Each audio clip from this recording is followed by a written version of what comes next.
어떻게 역시 선거는 역시 이제 투표를 통해서 확인해야 제맛인 것 같은데 오늘 3당의 어떤 기본소득에 대한 나름대로의 어떤 발표가 있었습니다. 자, 여러분 어떻게 세 당을 놓고 투표를 할까요? 1번 정의당, 2번 녹색당, 3번 기본소득당, 4번 난 아무도 지지하지 않겠다. 예. 우리 딱 한 분에게 여쭤보죠. 우리 김교성 교수님 어느 당을 지지하시겠습니까? 기본소득당을 지지하겠습니다. 기본소득당을 지지하십니까? 예상했습니다. 기본소득에 지나치게 꽂혀있는 김교성 교수님 농담입니다. 역시 3인 3책 또 3당 3색입니다. 그러니까 결론은 기본소득이지만은 현실에 대한 어떤 진단과 그 다음에 또 기본소득을 말하는 과정에 이르기까지의 어떤 말씀하신 내용들 그리고 기본소득의 또 구체적인 내용들은 조금씩 달랐습니다. 그러나 이제 결과는 또 결론은 기본소득을 말씀을 했는데 어떻습니까? 지금 남은 시간이 한 저희가 13분 정도 남아 있는데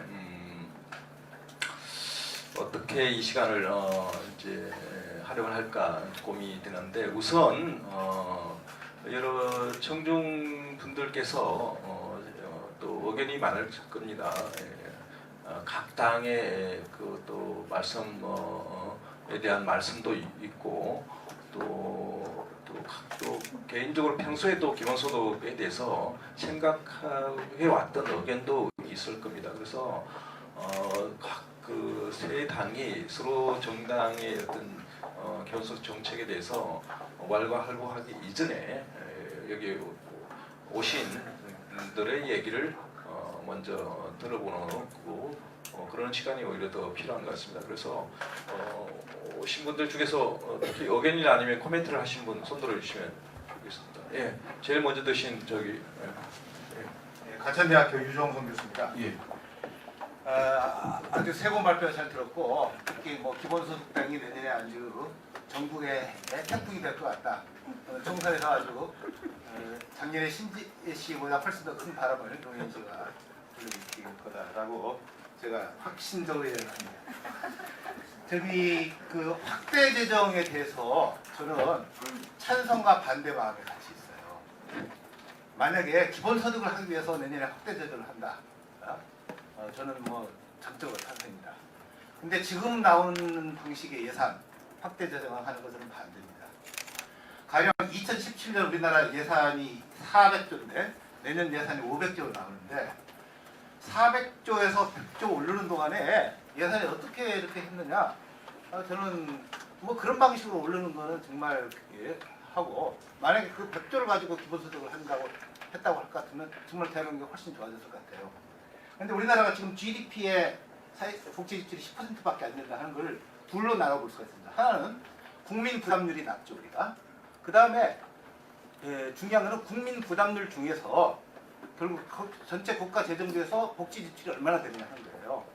근데 국민 부담률도 우리가 25%밖에 안 되니까 40~50% 되는 그 복지 선진국보다 작지만은 국민 부담률 중에서 복지 지출에 쓰는 게 우리는 40%밖에 안 돼요. 미국이나 일본도 70% 넘겠습니다. 근데 이 재정 구조에 대한 걸 갖다가 거론 안 하고 재정 확대 계속 해가지고 쓸데없는 경제 지출을 하고 계속 쓸데없는 보좌하는 거. 중소기업 중에 국가 지원을 받는 중소기업이 안 받는 기업보다 퍼포먼스가 나빠요. 예를 들면은 그리고 그야말로 눈먼 돈 뭐 이렇게 나눠먹기 돈이 얼마나 많은데요. 그런 것들이 문제라고 생각하고요. 그 다음에 매월 60만 원 하는 것에 대해서 저는 찬성인데 제가 기본소득당이라고 할 것 같으면은 그 60만 원을 2020년부터 하지 말고 국회는 이게 4년이잖아 총선에서 4년 임기 중에 국회에서 그 20만 원을 하겠다 그렇게 할 것 같고요. 제가 왜 그러냐면은 그 정한울 씨가 최근에 그 여론조사 한거 쓴 걸 보니까 적정 기본소득에 대해서 우리나라 사람들이 10만 원에서 30만 원하고 30만 원에서 50만 원 여기에 제일 많은 지지를 했더라고요. 그 다음 순위가 10만 원 이하, 그 다음 순위가 50만 원 이상 그렇게 나가요. 그래서 일단 선거를 할 때 그 다음에 이제 좋은 거는 기본소득의 인지도가 높은 사람일수록 지지도가 높고 네, 이런 것들을 좀 하는데, 해주시기 예, 그래서 바랍니다. 여러분들 기다리고 있습니다. 예. 그리고 재원 마련이나 여러 가지 생각할 때 한 30만 원, 40만 원에서 시작해서 이 4년 임기 끝날 때까지는 60만 원 정도에 올리겠다.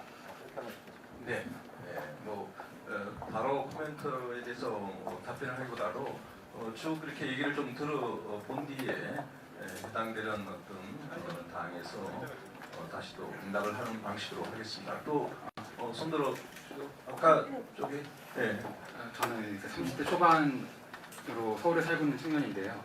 일단 첫 번째 질문, 두 가지 질문이 있습니다. 첫 번째 질문은 이제 기본소득도 페미니즘처럼 시대 정신으로 올라올 수 있을지, 이를 위해서 총선 때 지금 여기 나오신 정당 무슨 역할을 해야 되는지 궁금합니다. 근데 왜 계속 이제 기본소득 테이블, 그러니까 2020년 총선과 기본소득 테이블인데도 재원 마련 이야기면 빠져 있는지 그걸 잘 모르겠고요. 결국은 이제 그 재원 마련의 큰 그림을 여기다 던져주고 정당은 정치적 요구를 모으면은 정부나 이제 각종 전문가들이 그 재원 마련에 대한 구체적인 방안을 마련해야 되는 거고, 정당은 좀 더 기본소득 공세에 집중해야 되는 것 같은데, 이번 뭐 정의당, 특히 정의당의 그 논의 같은 경우는 너무 이제 재원 마련에 빠져있던 건 아닌가. 그래서 이번에 이제 2020년 총선 때 소선거구 체제에서 이제 기본소득을 지배적인 논의로 올라올 수 있게 만드는 어떤 전략 같은 거를 고민해 본 적이 있으신지, 그래서 이 기본소득에 대한 이제 그 정치적 요구를 끌어올릴 돌파구를 어떻게 마련하실지 궁금하고요. 두 번째는 이제 노동당에서 이제 노동이라는 이름을 지우고 이제 기본소득당의 이름으로 만든 걸로 알고 있는데, 왜 기존 노동당 세력들과 함께하지 못한다고 판단이 들었는지 그 좀 내부 속사정을 간단히 말해 주실 수 있는지 궁금하고요. 그리고 이제 거기에 덧붙여서 이제 6.15 지방선거 때 녹색당 신재희 후보가 1.7% 득표하면서 원내정당 정의당을 제쳤는데, 이런 식으로 이제 시대 정신을 담아서 기본소득도 이제 비례대표 3%까지 받아볼 수 있는 기본소득당의 그런 어떤 전략 같은 거나 뭐 후보자에 대한 어떤 고심 뭐 이런 게 있는지 궁금합니다. 네. 질문이 상당히 많은데요. 여기서 일단 끊고 답변을 듣지 않으면 안 되겠어요. 왜냐하면 제가 까먹기 때문에. 자, 우선 그러면 학대 전용 운영 계획에 찬반 말씀이 있었는데, 사실은 이제 지금 아마 이제 정부가 이제 해마다 이제 중기 재정 운영 계획과 그 이름의 예산을 이제 국회에 제출을 하죠. 그러니까 이미 이제 제출돼 있고, 아마 지금 예산 심의가 지금 이제 각 그 상임위별로 이루어지고 추후에 이제 본격적인 예산 전쟁이 여야 간에 벌어질 텐데, 중기재정 운영 계획에 이제 지금 아까 이제 발표 나온 것처럼 513조 예산이죠. 이게 이제 확장적 재정 정책이라고 해서 문재인 정부가 어느 때보다도 강조하는 이제 예산안이 되겠습니다. 예.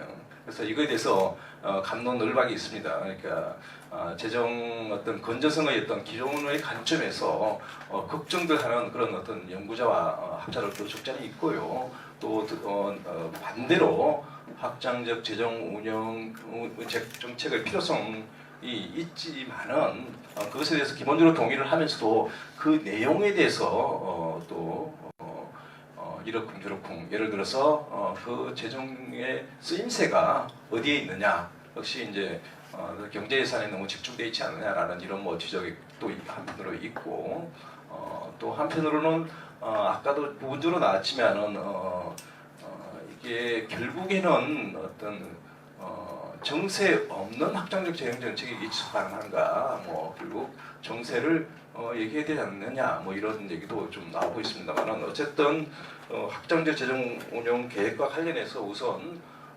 지금 녹색당에서 정의당에서 먼저 뭐 찬반에 대해서 한번 말씀을 해주시기 바랍니다. 예, 질문 감사합니다. 일단 그 중소기업이나 이런 각 기업들한테 중복적인 투자나 재원 절감이 우선돼야 된다고 저는 생각해요. 보면 30조인가 40조 정도를 재원 절감에 우선 노력을 하고 그와 병행해서 추진하자는 게 저희 생각이고요. 근데 이제 지금까지 재원 투자나 이런 게 아시겠지만 특히 증세가 되게 어려워요. 지금 현대 정치 구조 아래서 증세하자는 얘기는 너무 곤혹스럽고 지금 근데 반면에 이제 국채 발행의 경우에는 1%에서 2%밖에 국채 이자가 안 됩니다. 사실은 정부 이자는 안 갚고 정부 국채의 원금은 별로 안 갚고 이자만 내면 되는데 1, 2%만 내면 되거든요.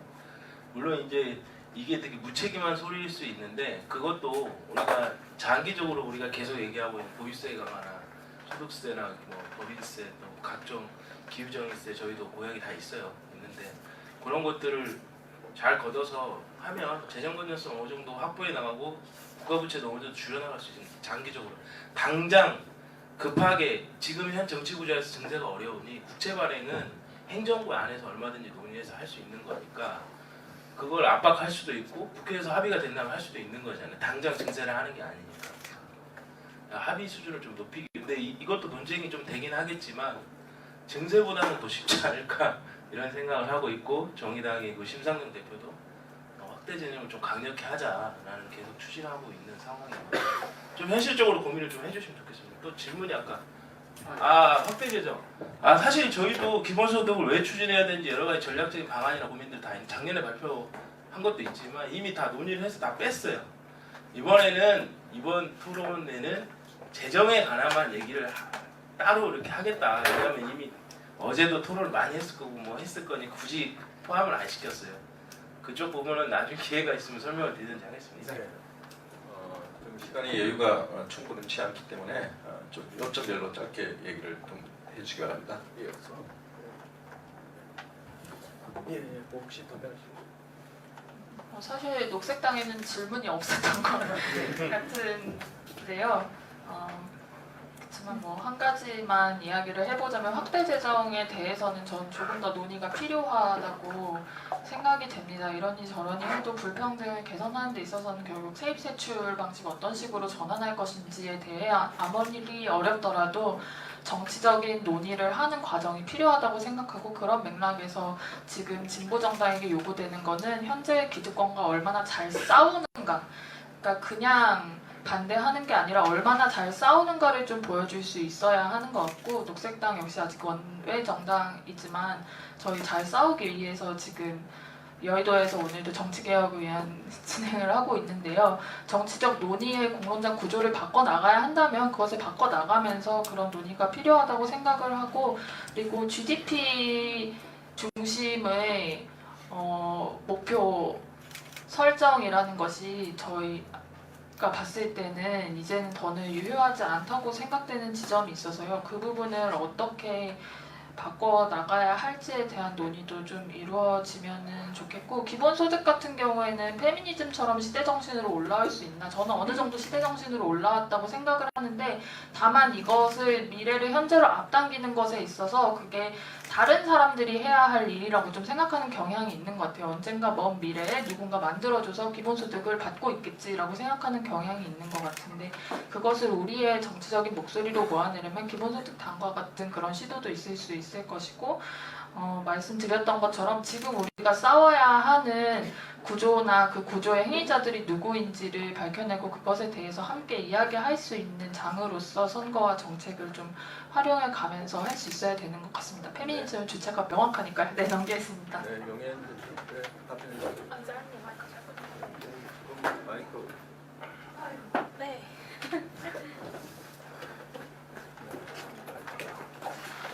감사합니다.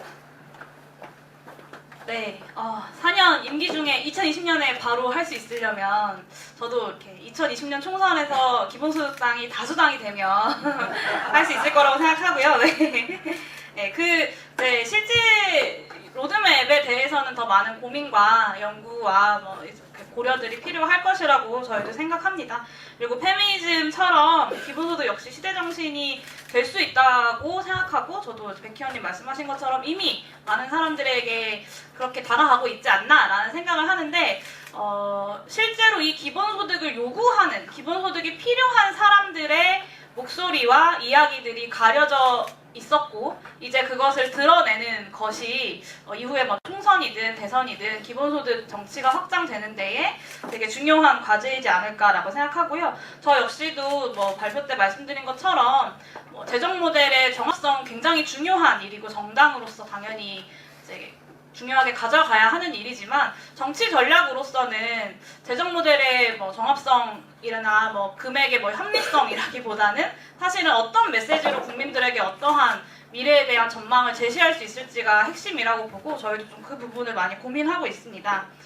이건 좀 민감한 얘기긴 한데 노동당 관련해서는 좀 노동당 당원분들께 많이 어떻게 받아들이실지 모르겠지만 간단하게 말씀드리면 이후에 진보 정당으로서 우리 사회가 어떻게 바뀌어야 하는지에 대한 이 전망이 달랐던 것이 저는 결정적이었다고 생각하고요. 네, 그렇습니다.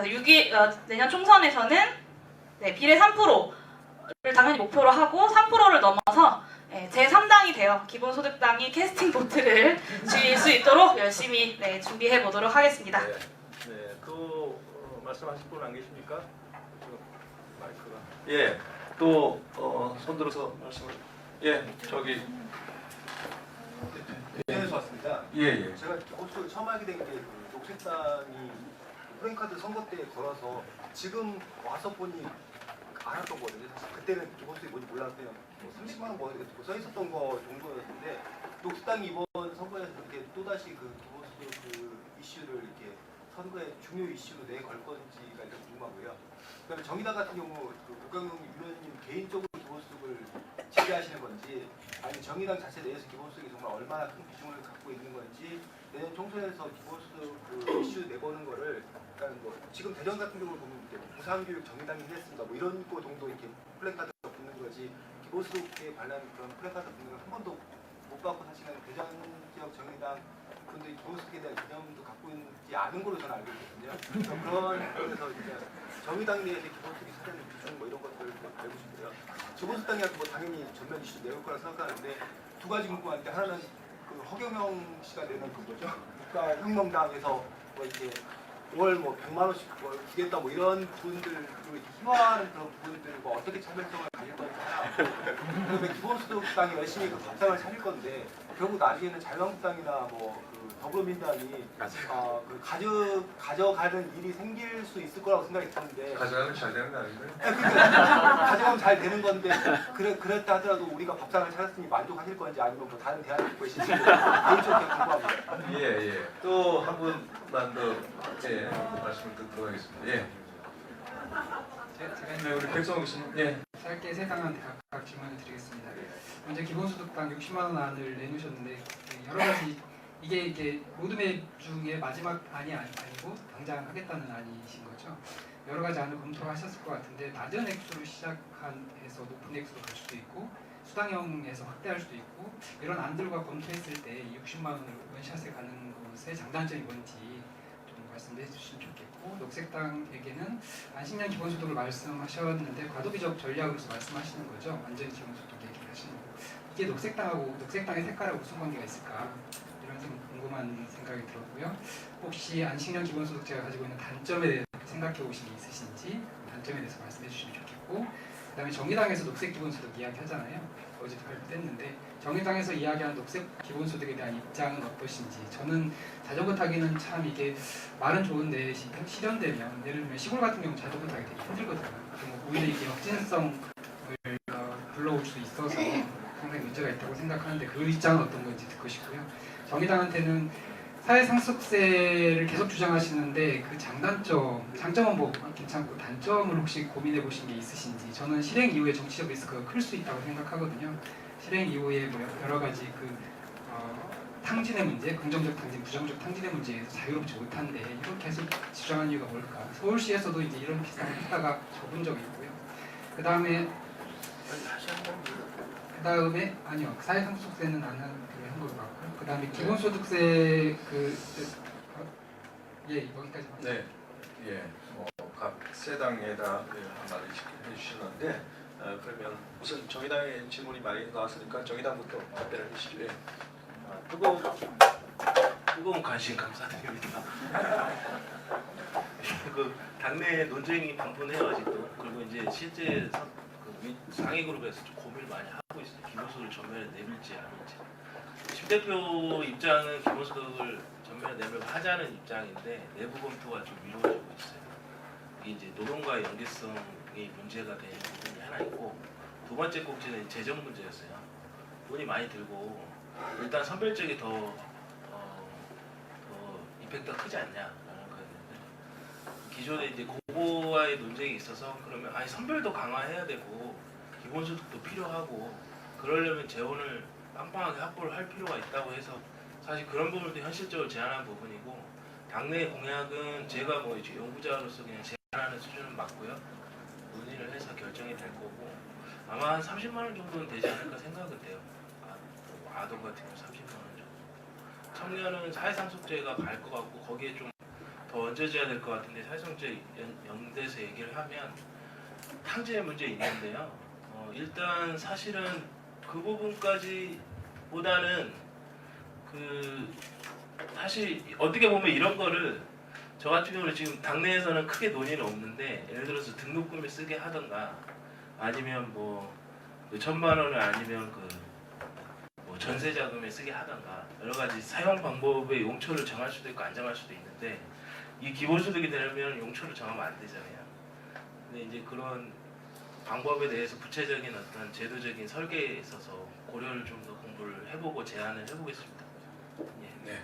네, 이어서 녹색당에서 네, 질문 너무 감사하고요. 안식년 기본소득이 녹색당이랑 어떤 관련이 있느냐를 짧게 이야기해보자면은, 일단 저희 정당 다 아시다시피 생태정당이고, 앞에 말씀드렸던 것처럼 탄소 배출 감축이 당장 기후위기 국면에서, 그리고 탈핵과 같은 에너지 전환이 굉장히 중요한데요.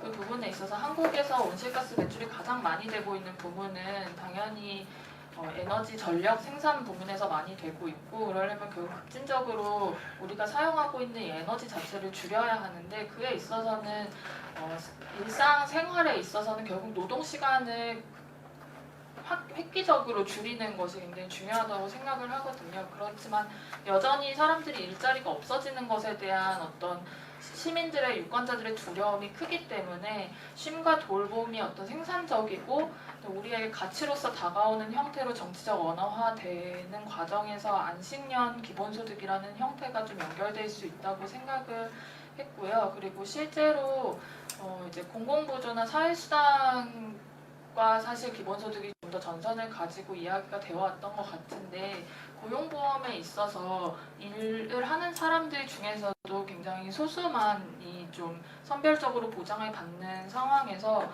사실 정규직 노동에 들어가야지만 사회적으로 시민으로서 어떤 실질적인 시민으로서의 계약이 좀 이루어지는 경향이 있는데, 그것을 어떤 기본소득이라는 형태로 저변을 좀 넓혀보자. 그래서 고용보험의 사각지대를 넓힌다라는 의미를 좀 생각을 해봤습니다. 그리고 그 일하지 않는 자율적 시간을 늘린다는 맥락과 더불어서 안식년 기본소득의 문제점이 뭐가 있을 거로 생각하냐고 물어봐 주셨는데요. 일단 그냥 솔직하게 말씀을 드리자면은 아직 개발이 좀 덜 된 정책이기도 하고 논의가 좀 덜 이루어진 정책이라고 생각합니다. 해외에서 실험이 이야기된 적이 없는 것도 있고요. 그리고 행정적으로 아무튼 신청형으로 받는다고 했을 때 그것을 얼마나 예측할 수 있을지, 뭐 재원을 세금 형태로 하는 게 나을지 혹은 기금 형태로 만들어서 진행을 해야 하는 게 나을지 좀 여러 가지 논점들이 존재하고 있다고 생각을 합니다. 하지만 이런 부분들은 풀어나갈 수 있을 것으로 예상합니다. 네. 네.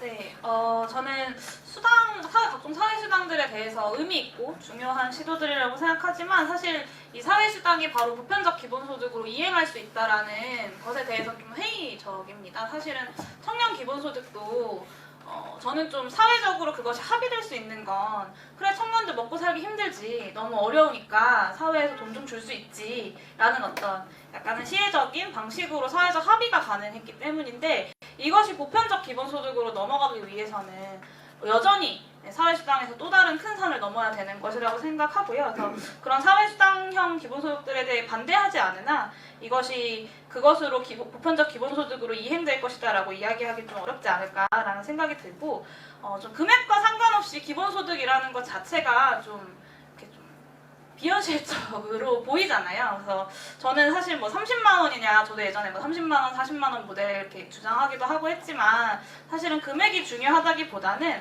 이 60만 원이라는 것을 금액을 중심으로 좀 기본소득을 지지하는 이 정치적 지지 세력들을 좀 명확하게 형성하는 것이 이번 총선에서 기본소득 정치의 좀 중요한 과제이지 않을까. 그렇게 해야 이후 대선이나 뭐 이렇게까지도 넘어가면서 기본소득이 한국 사회 정치에서의 굉장히 중요한 이슈이자 중요한 전선들이 되지 않을까 싶고, 저는 예전에 무상급식 했던 2010년에 무상급식 선거했던 것처럼 2020년에 기본소득 선거하는 게 저의 어떤 꿈이거든요. 그래서 그런 방식으로 좀 고민을 했던 것이긴 합니다.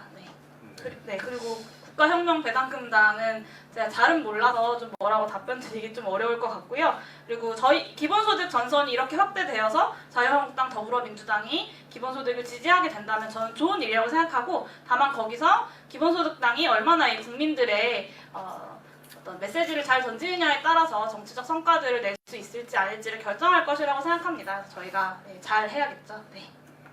자, 이제 마무리를 해야 될 것 같은데요.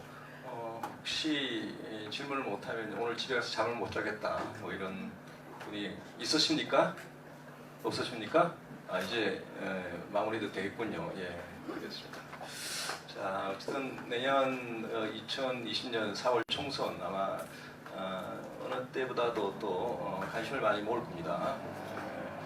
이제 촛불 이름의 혁명 이후에 이루어지는 어떤 첫 선거고, 문재인 정부가 어쨌든 집권 어떤 4년차를 맞아서 여러 가지 어떤 평가를 받는 또 그런 시간이기도 합니다. 그래서 정부로서도 여당으로서도 곤혹스러운 시간이자 동시에 또 응전을 해야 되는 시간이고, 또 야당이라든가 우리 또 많은 어떤 또 시민사회 진영에서는 또 때로는 추궁을 하고 또 때로는 또 새로운 의제를 제기하는 그런 어떤 또 장이 되겠습니다. 그래서 그 장이 우리 사회 전체의 어떤 사회 대개혁의 시간이 되려면 중요한 어떤 아젠다가 제기가 되고 그것이 국민적 관심을 뜨겁게 모아야 될 필요가 있습니다. 그런 면에서 뭐 여러 정당들이 아젠다를 놓고 아마 고민을 할 텐데 기본소득이 그런 아젠다가 될 수 있을까? 라는 생각을 좀 한편으로 하는데, 어쨌든 오늘 세 분의 발표를 보면서 좀 고무적인 거는 어쨌든 각 정당에서 비록 주요 정당은 아니더라도 정당마다 어쨌든 자신의 색깔을 갖고 특정 아젠다를 갖고 제기를 하려고 애를 쓰는 모습, 그리고 고군분투하는 모습, 아이디어라는 것은 사실은 뭐 이렇게 당장의 현실은 아니더라도 역사를 보면 그 아이디어가 나중에 결국에는 하나의 제대로 정착되는 그런 과정, 그런 아이디어를 위해서 고군분투하는 그런 사람이나 또 조직의 모습은 어떻게 보면 아름다운 것이라고 볼 수도 있는 것 같고요. 무엇보다도 각각의 3당의 정책의 아마 기본소득 자체가 아직도 이제 정책의 영역으로서 어떤 고민되는 측면에서는 많은 어떤 이슈와 논쟁적 쟁점이 있고, 그런 뭐 기본 사회보장 제도를 고민하는 학자들 사이에서도 그렇고 대중적으로 아마 더 설득력 있는 어떤 의제가 되려면 많은 어떤 또 고민과 설득 있는 담론에 대한 고민이 필요할 것 같습니다. 그럼에도 불구하고 제가 기억하는 어떤 분의 한 분의 말씀을 인용하고 싶은데, 리처드 톤이라는 영국의 유명한 어떤 평등 사상을 주창한 그런 어떤 학자이자 정치인이자 뭐 연구자이자 사상가인데, 부정확한 어떤 언술이라 하더라도 그것이 핵심에 접근할 때는 그것으로 위대하다 뭐 그런 비슷한 말씀을 한 적이 있습니다. 그래서 비록 우리 사회 현실의 진단에 있어서 또